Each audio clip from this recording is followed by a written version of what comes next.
Friends, welcome to Sony season legal channel. आज मैं आपसे बात करूंगा जीएसटी रिटर्न फाइलिंग के बारे में।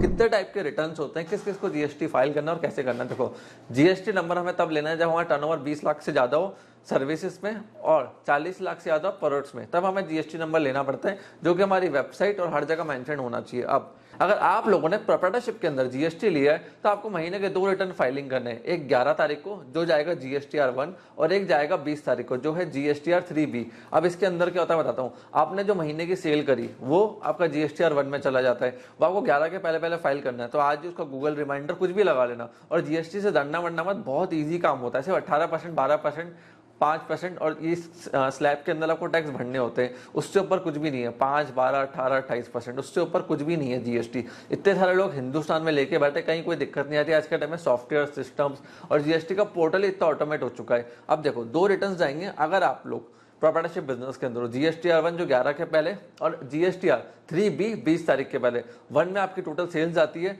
और 3B क्या होता है, आप देखो उसको भी आपको फाइल करना है 15 तारीख के बाद, ताकि आपके लिए जो जो माल खरीदा है लोगों ने रिटर्न फाइलिंग करी होगी उसके इनपुट आपको मिल जाए, नहीं तो उसके इनपुट नहीं मिलेंगे आपको। अब आपकी टोटल समरी आती है उसके अंदर कि भाई आपने सेल, परचेज, सेट ऑफ कितना करा, टैक्स पेमेंट कितना करना है, ईयर एंड में कितना आपका टैक्स रह जाएगा, ये सारा उसके लिए आता है। फिर देखिए, अगर आपको आईटीसी क्लेम करना है उसके लिए 2A एंड 2B की जरूरत होती है। मतलब परचेज रिपोर्ट 2A में आती है और 2B के अंदर आईटीसी की रिपोर्ट आती है जो 13 तारीख तक आती है।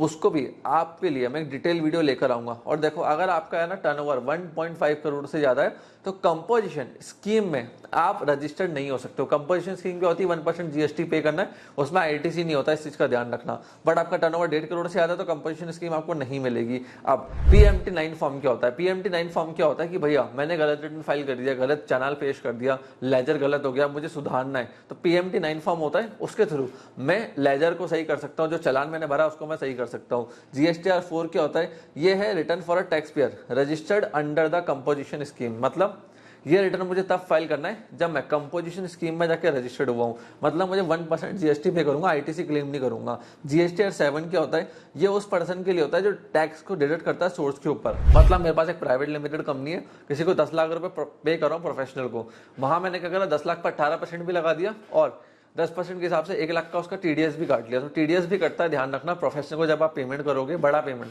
तो 18% जीएसटी भी लगेगा और टीडीएस भी कटेगा। तो वहां पे मुझे क्या फाइल करना है, जीएसटीआर 7।